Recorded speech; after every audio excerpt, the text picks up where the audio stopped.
Hello.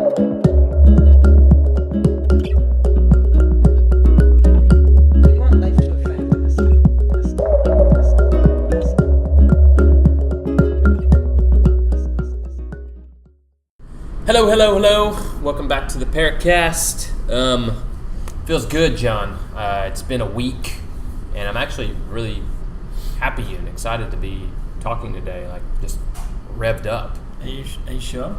Yeah, absolutely. I think you're about 30 or 40 minutes late. I am late, so traffic was fucking atrocious. We are in Mark's Palace of Beer right now. So, howdy. So, but anyways, big shout out to Beer Geek. But yeah, good that you made it. Yeah, thank you. We thought you might have thought it was Sunday again rather than Saturday. But no. I know you're a man of principle, or a man of your word, Chad, far Absolutely. more than I am, so Absolutely. we knew you would turn up. Yeah, no, I was really amped to podcast today, and like was really looking forward to it, despite the traffic.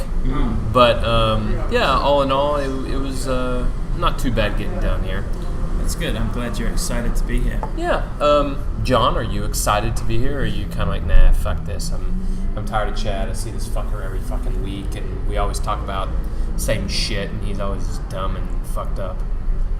I might think some of those things, but I'll probably never tell you that, Chad. I might have let it slip just then. And, no, it's always good to talk to you, man. I don't think we always talk about the same things. Yeah, we definitely don't. We try to make a point not to. We do often talk about American politics, which, again, we might well be doing for a little bit today. Yeah. But other than that, I think we pretty well-rounded, or a little bit different. So who knows? Yeah, absolutely.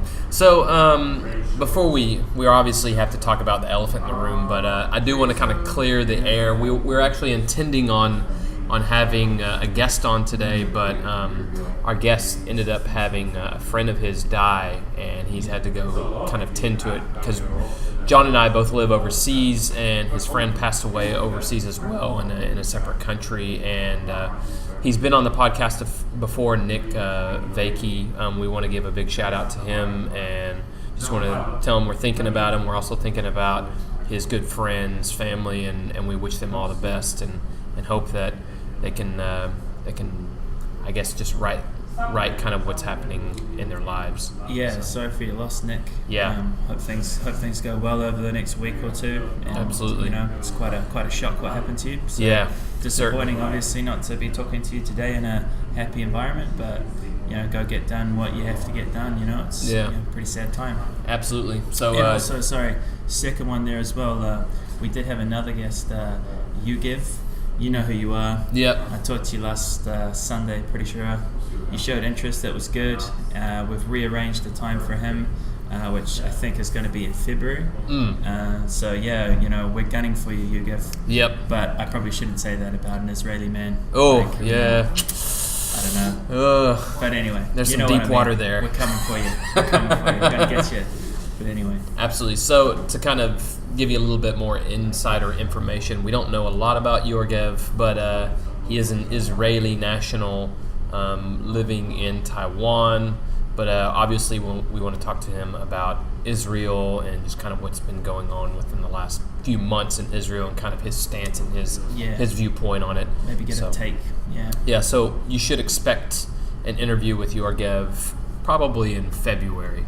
Yeah. Oh, and Moj. Oh, yeah, absolutely. The title music for our podcast comes from Mojo La Violette, and we're definitely going to have her on in the future, probably in February. She's actually, I believe she's in the Philippines right now, I think. Maybe Australia? Oh, Australia. Yeah. Not even close, both. was it? Maybe both.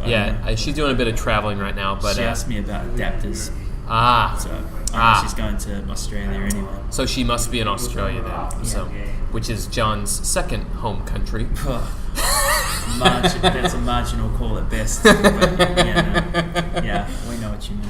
Yeah, absolutely. But I guess to kind of move on, we'll kind of clear the air with just the big elephant in the room. Last night in Taiwan, or I guess it would be this evening. Hold on, what's the time? I guess it would be Saturday morning in the United States. We've got a new president, everybody. And his name is Donald John Trump. So is that what the J's for? Yeah. All right. Okay. Yeah. You would have thought it would have been something like more interesting, but John is just kind of a boring name, and there's just a lot of fuckheads that have it, and it's just certainly many fuckheads that have it. But I really don't know how I feel about it. Like it's just there's nothing you can really do about it. I guess I didn't vote for the man personally, but I think as an American, you have to kind of respect democracy, and he won fair and square. He played basically what the election cycle of the United States, and he won basically how you win an election is through the Electoral College, and that's how he won it. So not the popular vote wins, it's the Electoral College votes that actually matter. So I think as an American looking at his speech, have you had a chance to see what he said, or did you see like any kind of paraphrasing about what he talked about? No. Sorry, I didn't. He went very hardline, like nationalist type speech. Like he basically said, we're going to empower America. Like we're going to focus on America. Like America is going to become its own power, and we don't really give a fuck about anybody else. So it's definitely kind of it's definitely going to go down as a pretty strange speech, because most presidents talk about where they are currently in the world and how they're going to work inside of the world and like worry about like global politics, whereas Trump just kind of didn't even talk about that for the most part. He talked solely about making America good. Are you familiar with, is it Jack Ma, the guy from Alibaba? Which is kind of like China's. I know what Alibaba is. I didn't like what do you call that kind of online auctioning kind of stuff? Yeah. Well, no, it's eBay. I guess it's like eBay, but it's also like Amazon. I guess so. Yeah. Yeah, it's like Amazon. Both of those, right? So the Chinese equivalent of that. I think his name is Jack Ma, and he sort of came out during the week and was saying a couple of contentious or interesting things. He seemed to have a fairly long interview talking about like the reason that America is maybe not as great as it has been or was or whatever. It's more to do. Thanks, Mark. It's more to do with the fact that they've been, like fighting wars for the last, 20 years. They've literally invested. You guys have put in something like $15 trillion into the war machine in the last, say, 2 decades. And then he had some other contentious thoughts about like I don't know, he was sort of coming out saying like nobody's taking your jobs from China, and like it was like are you coming out with some sort of like pre-inauguration like propaganda piece for like the Chinese government or something? It was just really bizarre to see these comments from this businessman. So like, I've got basically what you're talking about. It's from RT. Nobody is stealing your jobs. You spend too much on wars. Alibaba founder tells the U.S. Yeah, I mean, it seemed like interesting that kind of got dropped a couple of days to like sort of a week before the inauguration. It's kind of like preempting Trump's kind of nationalism speech, really. Who are you really speaking for there? Yeah, absolutely. Well, I think that's something that's not very clear to probably most American people. They probably think that a lot of jobs are fleeting, but it's also like supply and demand. Like labor is far cheaper in China than it is in the United States. So why do Americans think that they're going to work for literally $1 an hour, which is what a Chinese labor will work for, and they're gonna be able to produce probably far more than what the United States could at that kind of value level for labor. Essentially might work cheaper for longer. Exactly.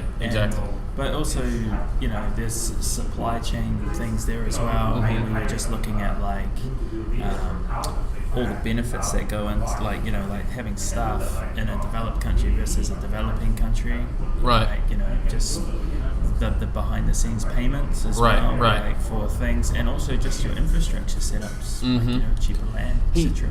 In his speech, I watched the entire speech. It was only about 16 or 17 minutes long, but like in his speech, he actually. Can I say is that long or short for a presidential speech? It's actually pretty short. Oh, okay.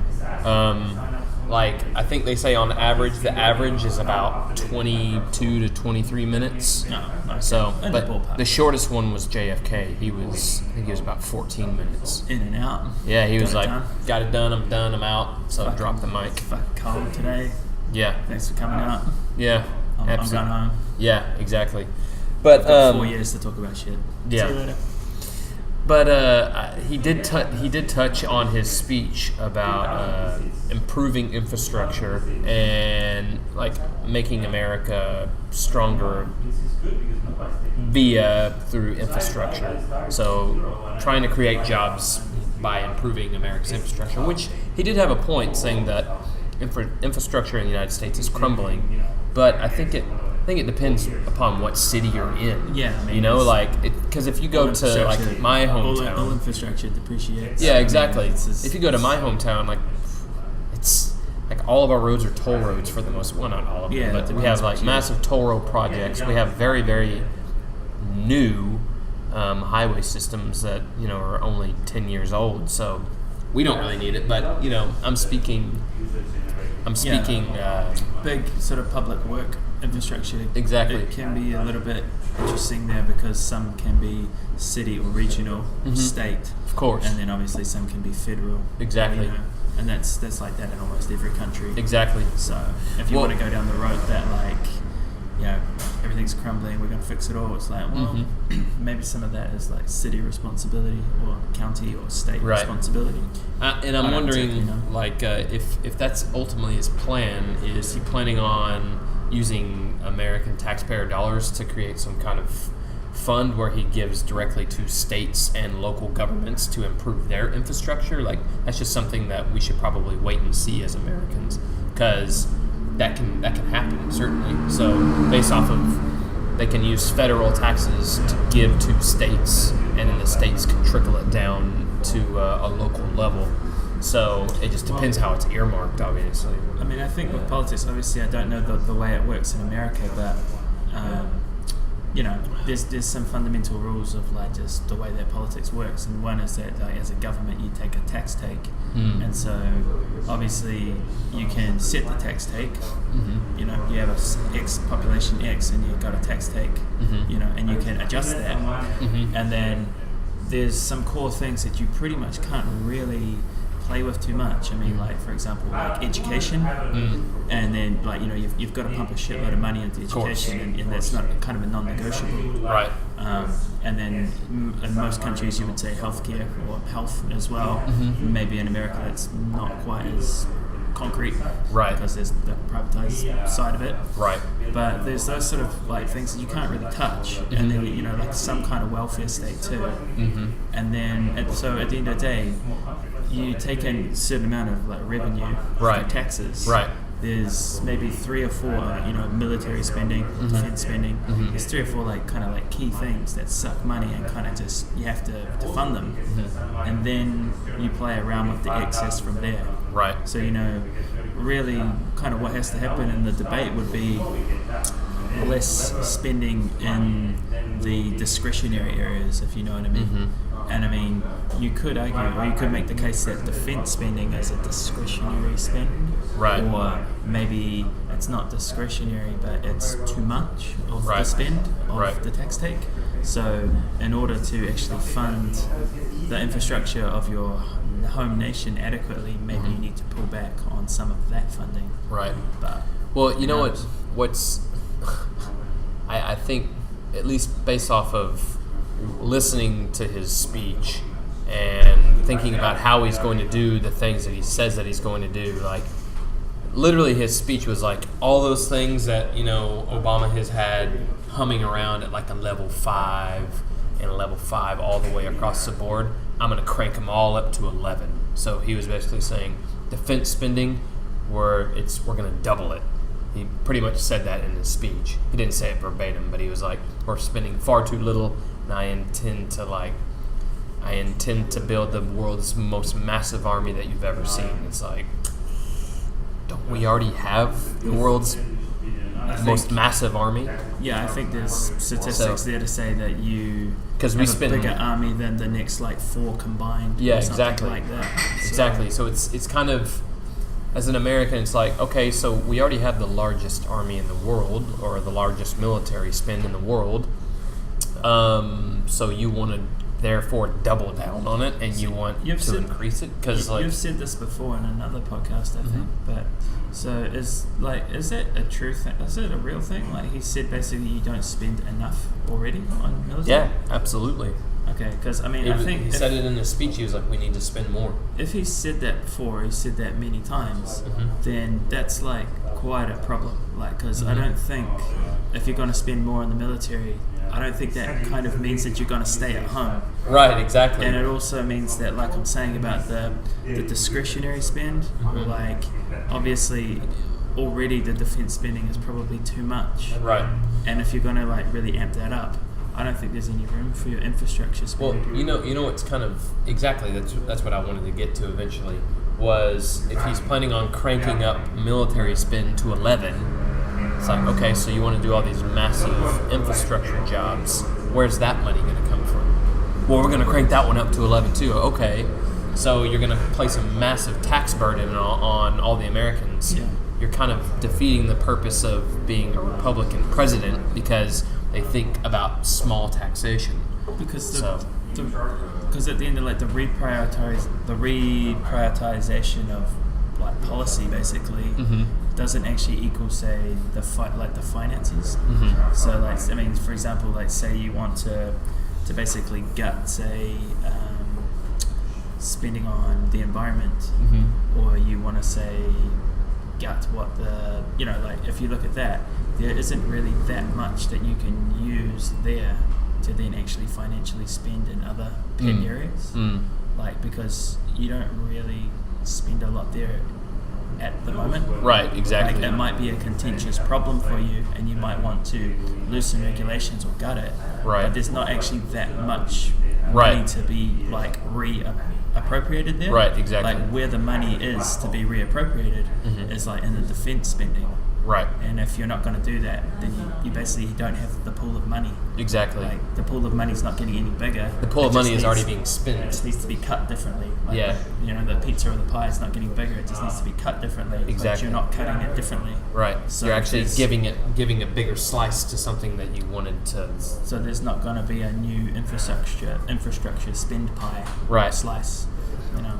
You can bet your ass, though, that any kind of infrastructure, federal infrastructure stuff, it's probably going to be more or less a sleight of hand type trick. If he's planning on spending more on the military, he's going to publicize. He may not publicize the military spend, but he's going to publicize any kind of infrastructure work that's going. There's oh, look what I did! We rebuilt this highway between Missouri and Oklahoma. Or he's going to say stuff like that, where that kind of stuff will be publicized and say, yeah, I did all the things that I said that I wanted to do. So, that's the thing with infrastructure, say bridges, rail, they're fantastic opportunities for, say, a president or a prime minister to pretty much just chime in and do a ribbon cutting ceremony. Yeah, and just, exactly. Cut something off and be look at all this money we pumped into this. Look what I fucking did. Yeah. Okay. What I wish did happen, though, this is me speaking about any kind of infrastructure building in the United States. I think that if you look at kind of how Japan and China also, and Taiwan has one as well, but if you look at high-speed rail systems in lots of Asian countries, those work pretty well in those countries. So you could probably argue the fact in Taiwan, I think it's not as profitable as other countries such as Japan or even China, but I think there's a massive market in the United States for some kind of high-speed rail system, just because the country is so large and there's a lot of flat land that you don't really need to acquire all that much land federally to build a rail system.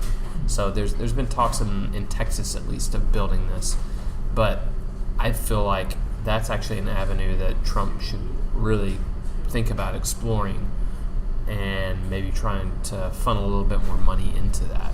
Yeah, but will it happen? Who knows? I would say with the high-speed rail thing, though, you're probably only looking at a certain area, or like, I mean, you could probably look at, say, like the northeast, like, you know, you've got that whole area, say, from like, you know, DC up to Boston. Right. Like that is something like, because the backbone of like creating a high-speed rail thing is to have consistent movement, which could be like almost like commuter or business movement. Right. So you don't really want to be building like continuous continental high-speed rail. I don't think it wants to be more like, say, disjointed high-speed rail between, say, like LA and San Francisco, or like Washington to Boston via New York or something like that. Like, and then maybe some kind of network like that inside of Texas too. Right, but Dallas, Houston, something like that. They would be more to actually like move, you know, business and people. Right. Like, you know,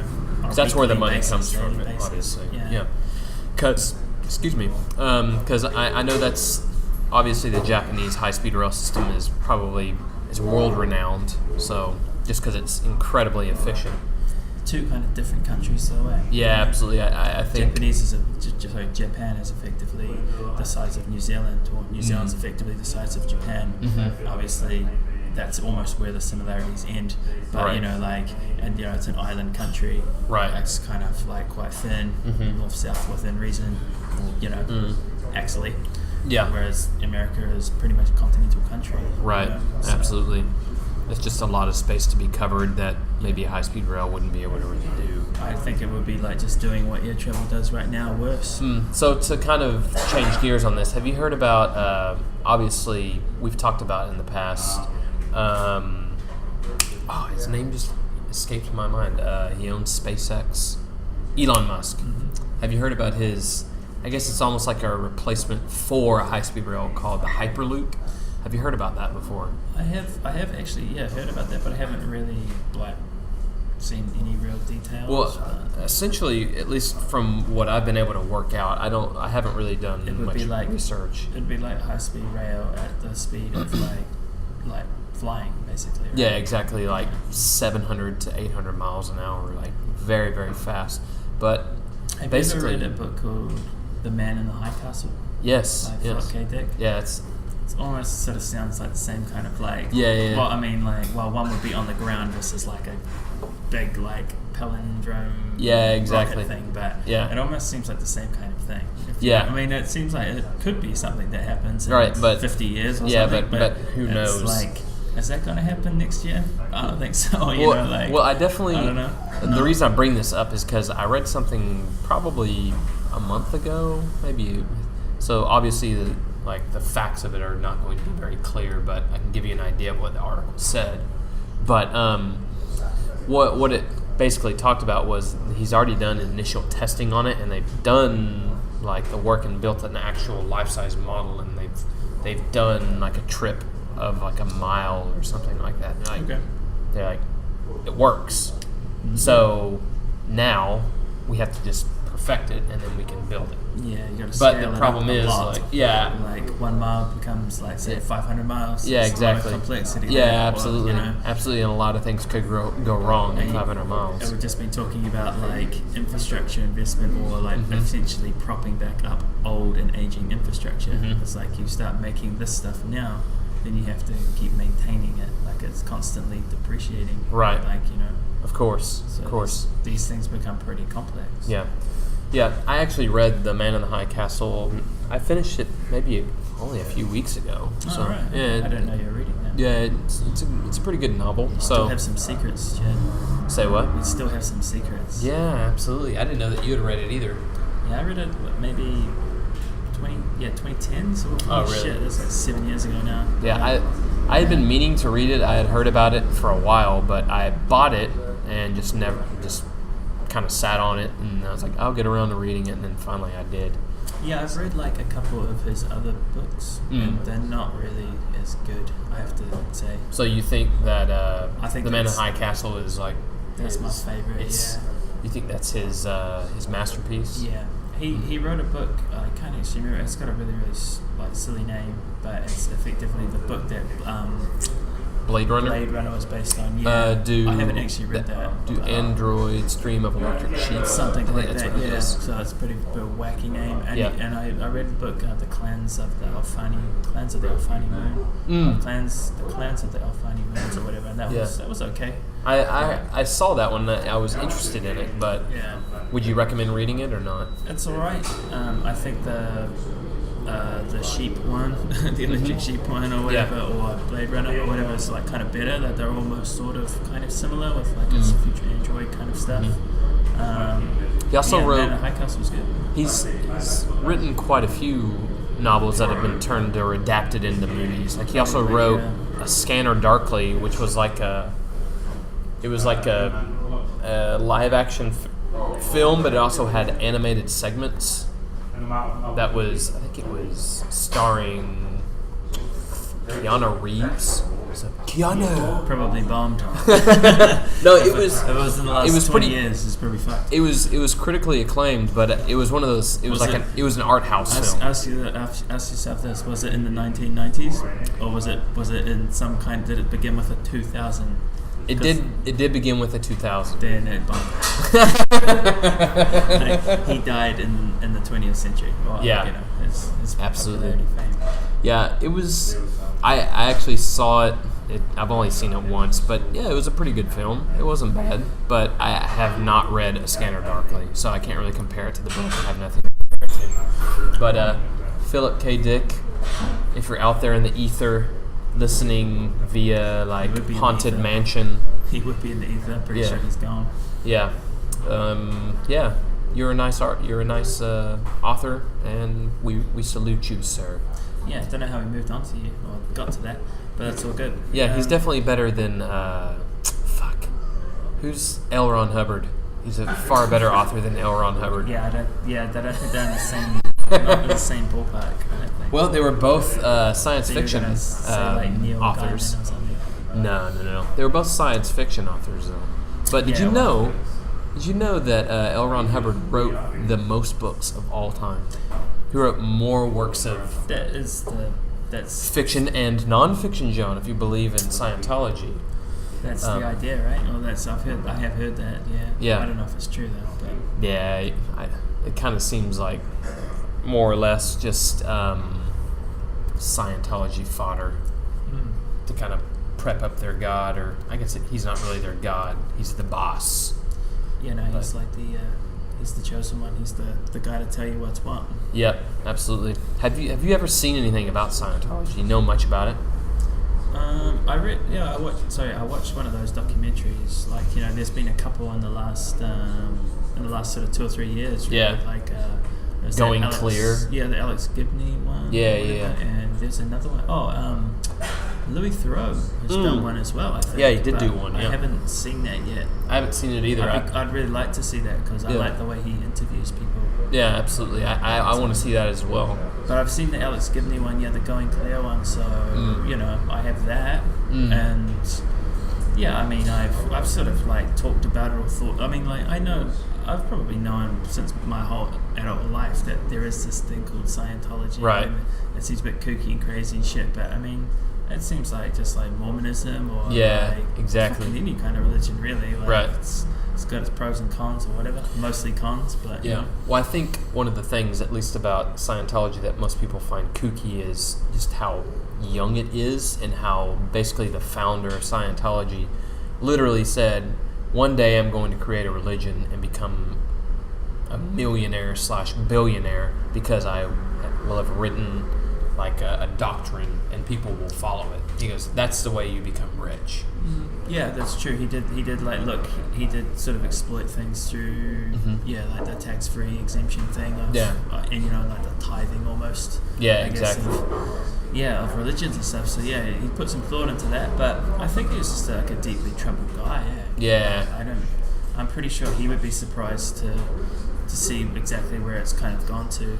Yeah, it's almost had a corporate takeover by the current head that guy David somebody, I can't remember his something Vitch. Yeah, something like it is something Vitch, right? It's David Davidovich. Yeah, but anyway, like that guy seems to have sort of almost like done a hostile takeover. Yeah, exactly. Of what was a pretty crazy, kooky, like personality-driven thing, and now this guy's like running it like a fucking business. Yeah, exactly. It's like scary.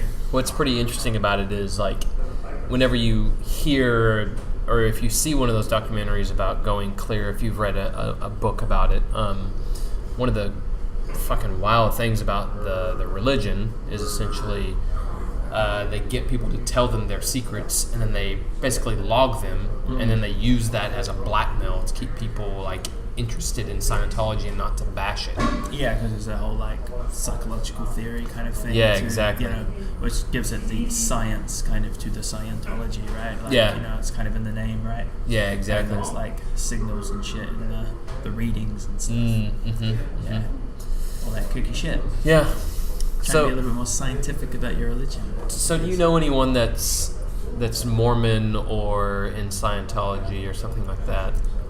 Pretty sure I know nobody that's in Scientology. Yeah? Pretty sure. Are there Mormons in New Zealand? Yeah, there are. Yeah. Really? Yeah, there's quite a lot of like Tongan or like Pacific Island Tongan Mormons. I'm not exactly sure why, but there is. So in New Zealand there actually was, when I was growing up, one actual dedicated Mormon high school. So that's like 1,000 kids, if you know what I mean. Yeah. So that gives you a scale of like, essentially all the very dedicated Mormons of New Zealand would send their kids to this Mormon high school, which I think was called Temple, I think. And something called Temple High School or Temple or something like that. And they were fucking incredibly good at basketball. Like, they were like the national champions, I think, like on multiple occasions or something. So they were like fucking gangster fucking basketball players.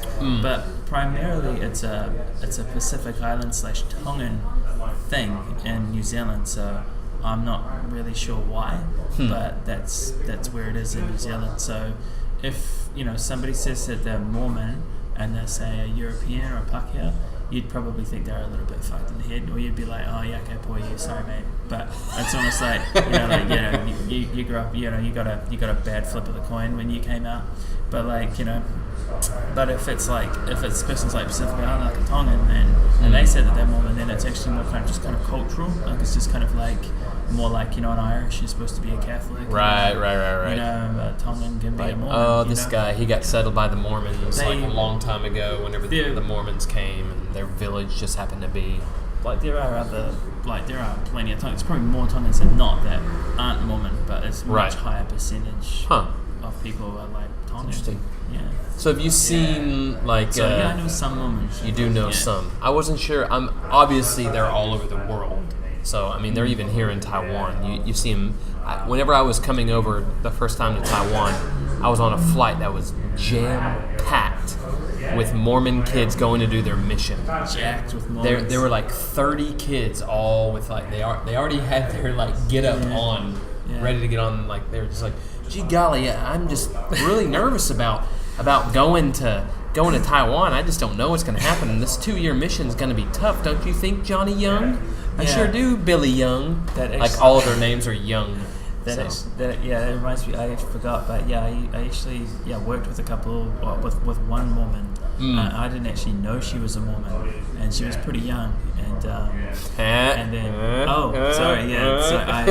I really didn't even do that one. Her name was pretty young, but she was pretty.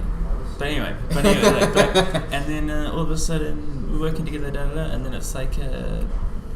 Just turns out she's like hands in a resignation or whatever, and I'm like, because we're in this like small little team, I was like, oh, what's going on? Like, where'd that come from? She's like, oh, like it's like I've been called, or I've got to go on this thing, and like she had to go to like Western Australia and do like a 2-year thing, and I was like, just found out all this shit, and I've been like, man, I've been working with you for like over a year.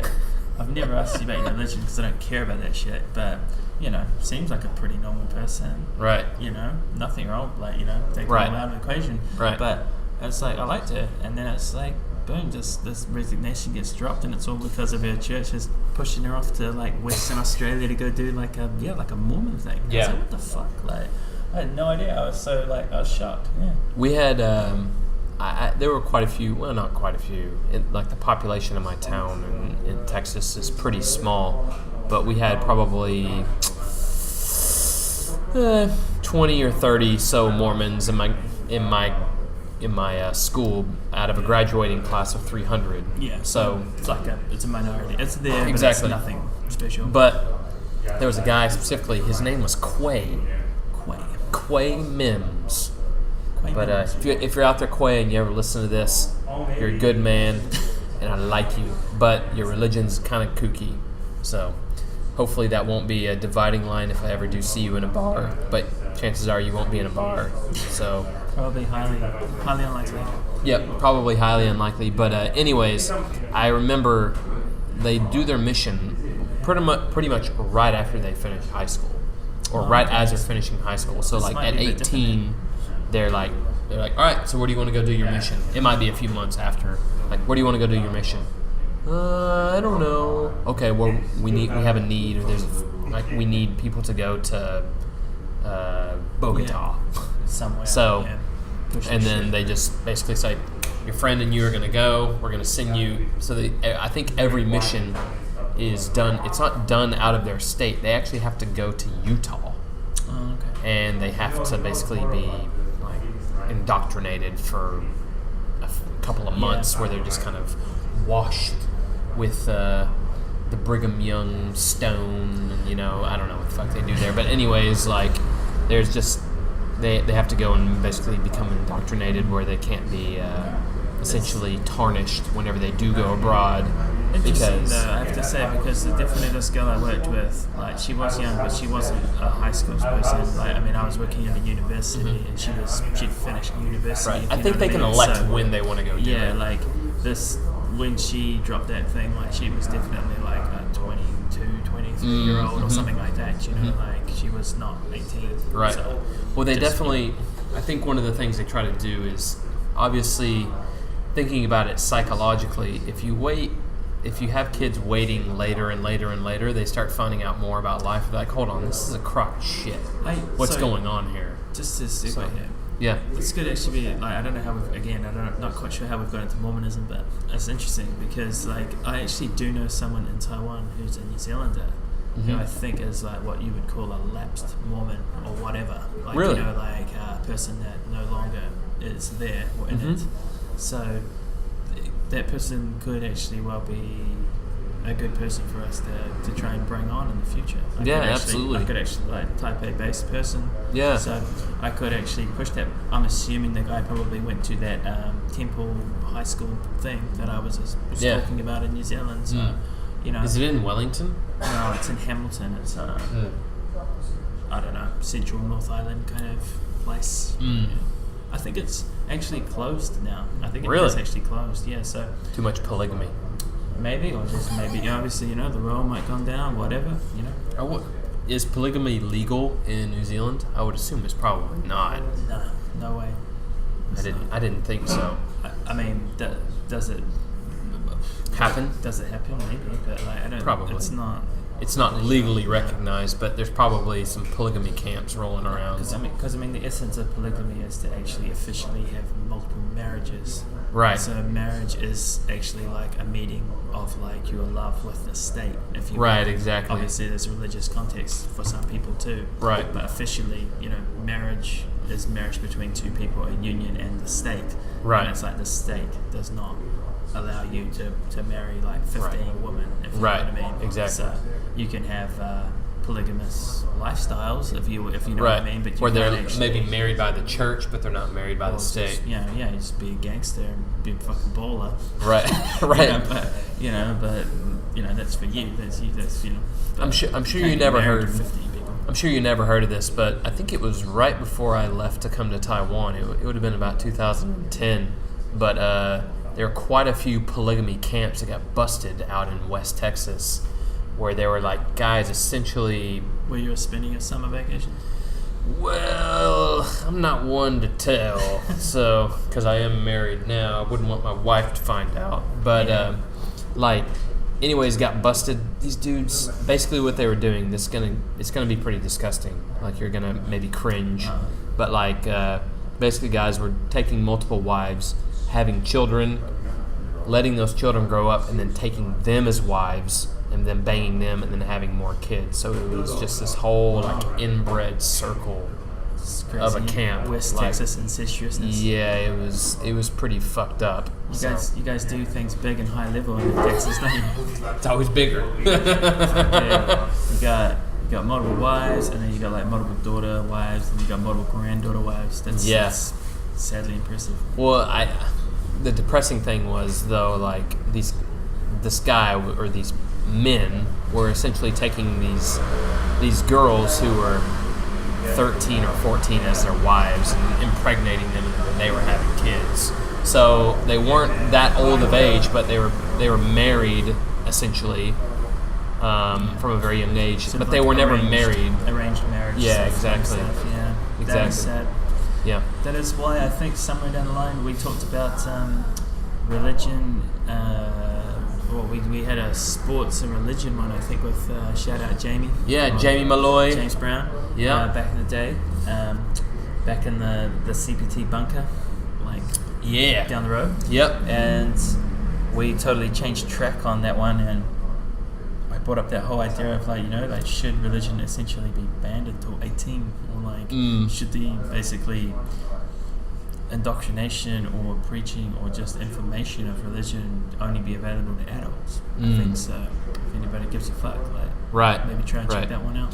Certainly, yeah. That was an interesting podcast. Because I actually kind of believe that. Yeah, absolutely. Children should be left alone for religion. I feel like Jamie and I, we kind of. I think you fought me initially, but we saw your side of it. Kind of came around. Yeah, came more to the middle of what I was saying. We kind of agreed with certain points of it. So it is contentious because religion is really cultural. Certainly, certainly. Know, when you're saying to a dad that no, you can't preach or talk or indoctrinate or suggest Christianity or Islam or Hinduism to your 4-year-old, 6-year-old, 8-year-old, then obviously that is a rights issue there. But at the same time, it's man, I think it would be really encouraging if we basically got through to 18, 16, 18, whatever, and then just kind of made up our own mind about shit, Certainly. So, yeah, I agree with you. I think, though, that's a whole other podcast entirely for us to jump even deeper into this. But it goes right back to what you're saying about the Mormons and getting in there early and sending people off to far-flung crazy places to do their journey or their mission or whatever. It's the longer you wait. Yeah, you're not doing that to 30, 35-year-olds or whatever. I guess on a conservative platform like the Mormons, you may well have already had kids by then for sure. But but you're not waiting for that for guys and stuff to be 40 and going out and doing that shit. It's no, you get them at 18. It's just like the military, basically. Exactly. Young, dumb, and full of cum. Send them out. No one's hiring 40-year-olds or 35-year-olds to fire guns in the military because they got too many fucking ideas, man. Yeah, exactly. And to be honest, if I wanted to be really honest, which as you know I am, I would say that's the same with fucking teaching programs. Yeah. You know what I mean? Graduate teaching programs.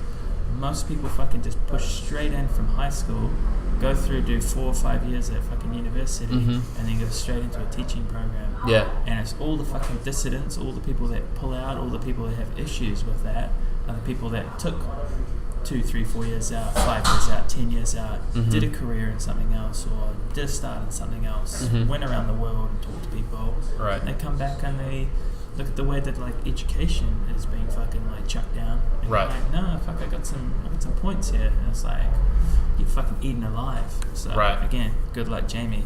Because our boy's slowly working his way towards, I think, becoming a qualified teacher, or that's his plan anyway, over 2017, I think. So good luck to that. But you have been out in the world for a while, mate. So good luck with dealing with your lecturers.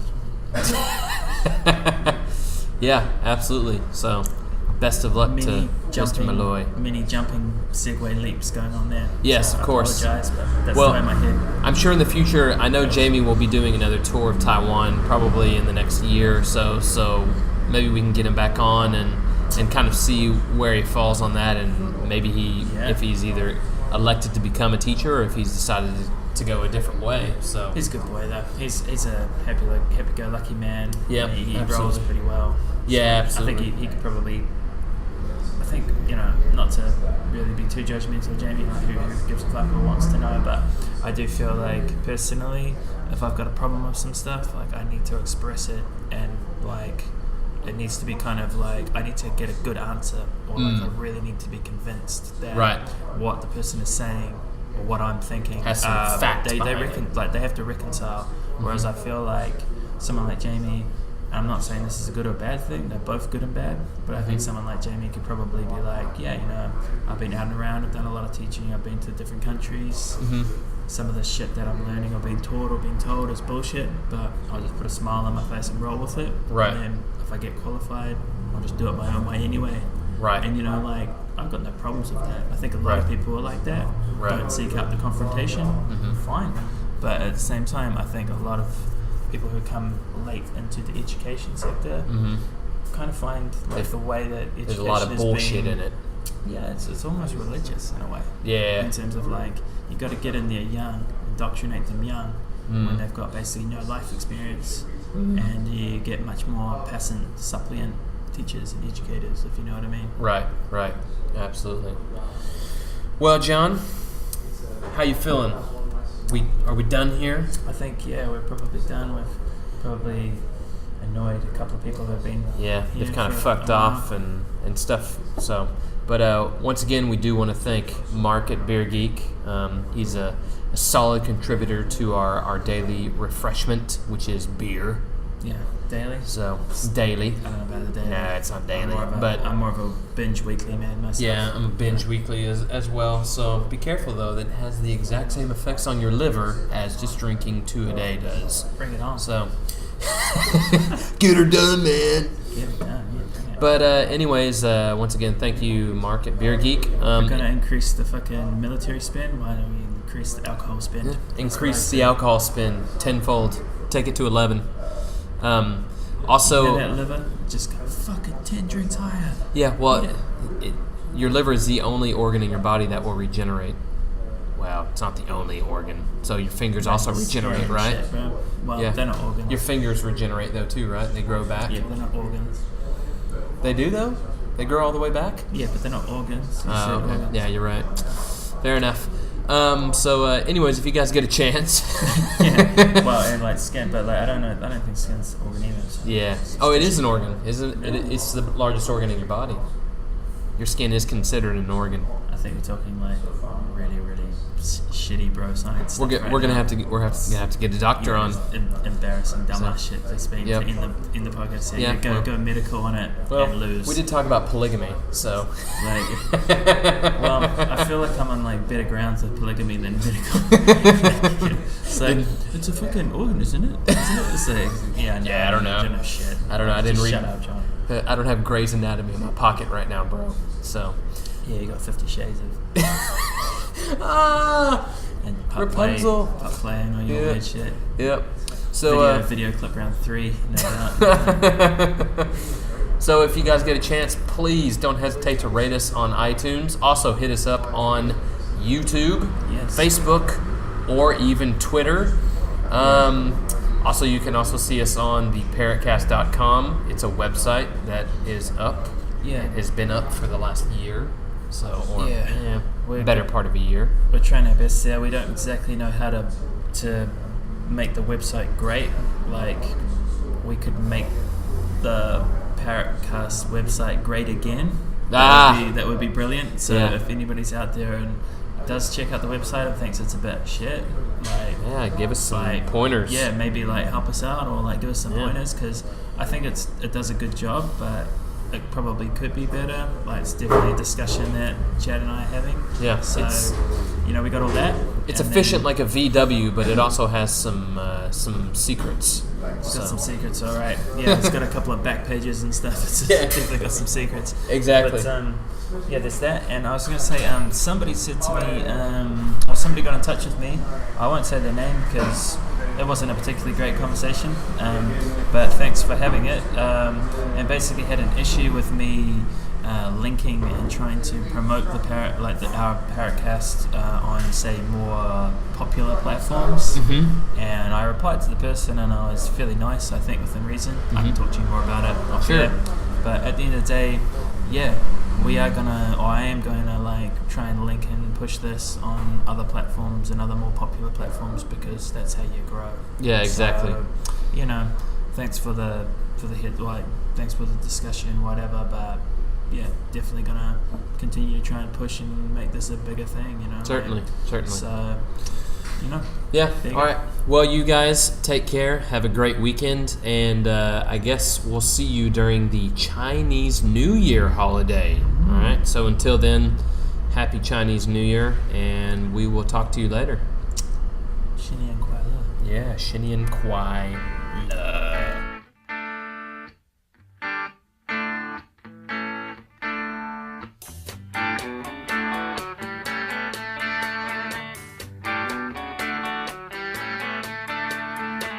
Pedro lives out of the Wilshire Hotel. He looks out a window without glass. The walls are made of cardboard. Newspapers on his feet, and his father beats him because he's too tired to beg. He's got 9 brothers and sisters.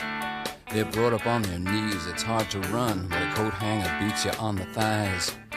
Pedro dreams of being older and killing the old man, but that's a slim chance. He's going to the boulevard. He's gonna end up on the dirty boulevard. He's going out to the dirty boulevard. He's going down to the dirty boulevard. This room costs $2,000 a month. You can believe it, man, it's true. Somewhere a landlord's laughing till he wets his pants.